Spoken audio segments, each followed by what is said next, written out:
কাছেও দূরের যে যেখান থেকে আমার ভিডিও দেখছেন প্রিয় বন্ধুরা সবাইকে আসসালামু আলাইকুম। কেমন আছেন প্রিয় বন্ধুরা?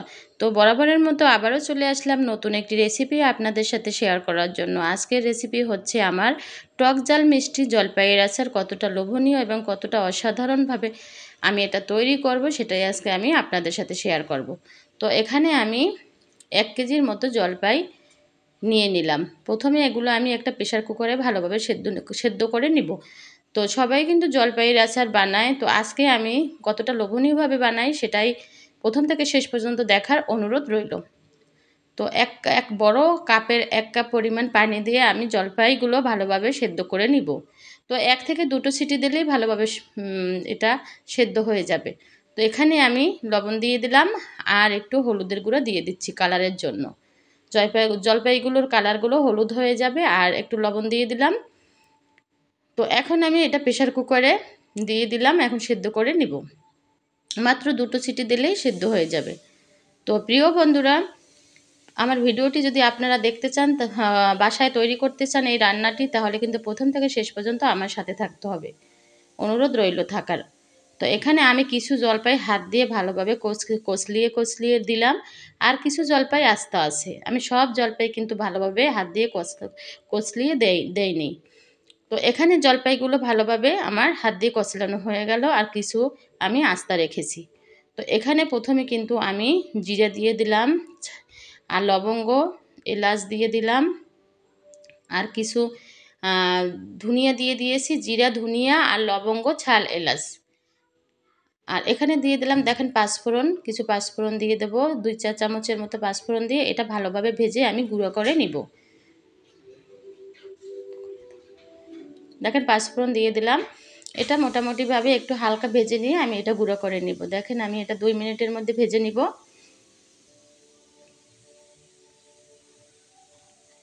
দেখেন আমার ভাজা হয়ে গেছে। আমি এখন ব্লেন্ডারের সাহায্যে আমি এটা ভালোভাবে গুঁড়ো করে নিব। তো একটা বাটিতে নিয়ে নিচ্ছি। প্রথমে আমি সরিষার তেল দিয়ে দিলাম, 2 কাপ পরিমাণ এখানে আমি সরিষার তেল দিয়ে দিয়েছি। তো সরিষার তেল দিয়েই কিন্তু আচার সবসময় তৈরি করা হয়। তো তেজপাতা দিয়ে দিলাম, ছাল দিয়ে দিলাম আর কিছু শুকনো মরিচ দিয়ে দিলাম আর কিছু 1 চামচ পরিমাণ, 4 চামচের পাঁচফোড়ন দিয়ে দিলাম। তো প্রিয় বন্ধুরা, পাঁচফোড়নটা যদি আস্তা দেওয়া হয় তাহলে কিন্তু এই যে আমরা আচার তৈরি করি, আচারের সাথে যদি পাঁচফোড়নটা মুখে চাবান পড়ে তাহলে কিন্তু আরও বেশি লোভনীয় হয়। তো এটা আমি ভালোভাবে একটু গরম করে নিয়ে এখানে আমি আচারগুলো সব দিয়ে দিচ্ছি। দেখেন এগুলো আমি সব ভালোভাবে দিয়ে দিলাম। এটা আমি তেলের উপর 10 মিনিট ভেজে নেব। দেখেন দিয়ে দিচ্ছি ভালোভাবে, এটা একটা খুন্তির সাহায্যে আমি 10 মিনিট ভেজে নেব।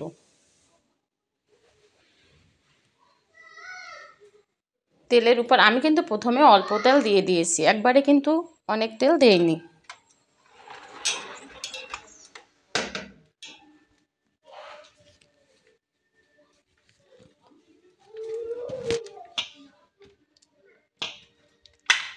উপর থেকে কিন্তু আমি বিট লবণ দিয়ে দিলাম, 1/2 চা চামচের মতো।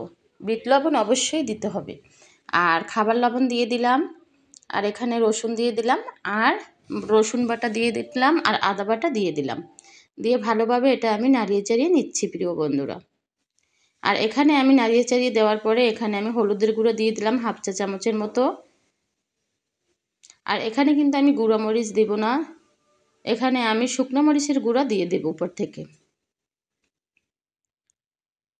ভালোভাবে নাড়িয়ে চাড়িয়ে নিচ্ছি, ভালোভাবে সব কিছু মিশিয়ে নিচ্ছি আচারের সাথে, জলপাইয়ের সাথে।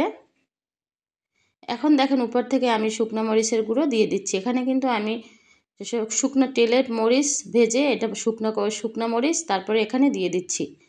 এখানে গুঁড়ো মরিচ আমি কিন্তু দেইনি। তো ভালোভাবে নাড়িয়ে চাড়িয়ে মিশিয়ে নিলাম।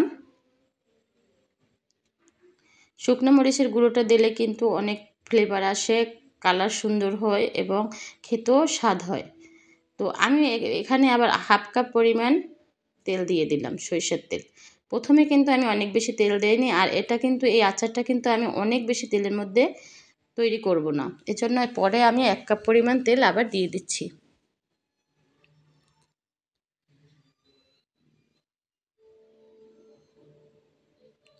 প্রিয় বন্ধুরা, এটা ভালোভাবে তেলের সাথে আবার মিশিয়ে নাড়িয়ে চাড়িয়ে নিব।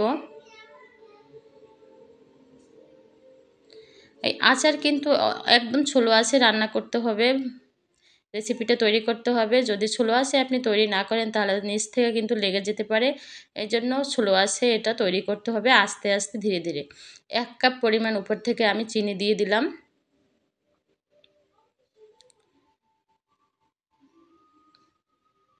দিয়ে ভালোভাবে নাড়িয়ে চাড়িয়ে দিচ্ছি।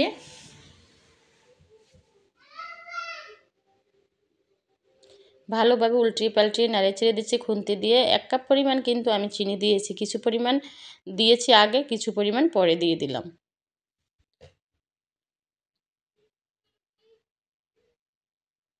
ভালোভাবে এরকম নাড়াতে নাড়াতে কিন্তু আমার কালারটা চেঞ্জ হয়ে আসতেছে। প্লিজ প্লিজ বন্ধুরা, প্রথম থেকে শেষ পর্যন্ত অবশ্যই আমার ভিডিওটা দেখার অনুরোধ রইল। যদি আপনারা প্রথম থেকে শেষ পর্যন্ত ভিডিও দেখেন তাহলে কিন্তু বাসায় অবশ্যই সুন্দরভাবে তৈরি করতে পারবেন। উপর থেকে আমি কিন্তু গরম মশলা দিয়ে দিলাম। দেখেন এই গরম মশলাটি কিন্তু আমি বাসায় বানিয়েছিলাম, আর এটা ইউটিউব চ্যানেলে দেওয়া আছে আমার। গরম মশলা অবশ্যই আপনার দিতে হবে। আমি 10 থেকে 12 প্রকারের মশলা নিয়ে এই গরম মশলাটা তৈরি করেছিলাম। উপর থেকে গরম মশলা দিয়ে দিলাম। আর এই মশলা অনেক ধরনের কিন্তু এই গরম মশলাটা তৈরি করেছি বিভিন্ন ধরনের মশলা দিয়ে। উপর থেকে আমি কিছু ভাজা জিরে দিয়ে দিলাম।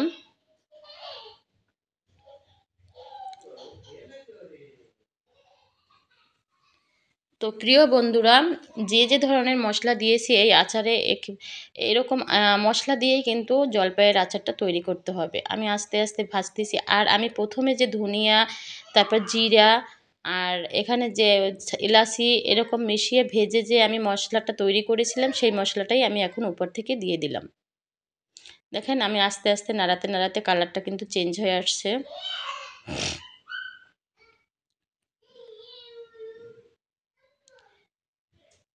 দেখেন কালারটা আস্তে আস্তে তেলও বের হচ্ছে এবং খুবই স্লো আছে আমি রান্না করতেছি। উপর থেকে কিছু রসুনের উপর থেকে কিছু রসুনের পিস আমি সুন্দরভাবে ছেঁচে থেতলে আমি কিন্তু উপর থেকে দিয়ে দিয়েছি। আমি কিন্তু রসুন পেস্ট করা রসুনও দিয়ে দিয়েছি, আর উঠানোর আগে কিন্তু আমি কিছু রসুন থেতলে দিয়েছি। এখন আমি এটা যদি আমি কিছুদিনের জন্য আমি রেখে খেতে চাই, হয়তো অনেক সময় নষ্ট হয়ে যেতে পারে, এজন্য আমি উপর থেকে 1/2 কাপ পরিমাণ ভিনেগার দিয়ে দিয়েছি। ভিনেগার দিয়ে ভালোভাবে আবার 10 মিনিট রান্না করে নিচ্ছি। আমার কিন্তু জলপাইয়ের আচার অলরেডি হয়ে গেছে। দেখেন কতটা সুন্দর দেখাচ্ছে আর কালারটা কতটা সুন্দর হয়ে আসছে। এভাবে কিন্তু ছোলো আছে, এভাবে করতে হবে, তা না হলে কিন্তু আমার প্যানে নিচে লেগে যেতে পারে। হয়ে গেল আমার জলপাইয়ের আচার। তো আমি একটা বাটিতে পরিবেশন করে আপনাদের সাথে শেয়ার করতেছি। অনেকে কিন্তু জলপাইয়ের আচার অনেক ডুবো তেলে তৈরি করে। তো সবাই ভালো থাকবেন, শুভকামনায়, আল্লাহ হাফেজ।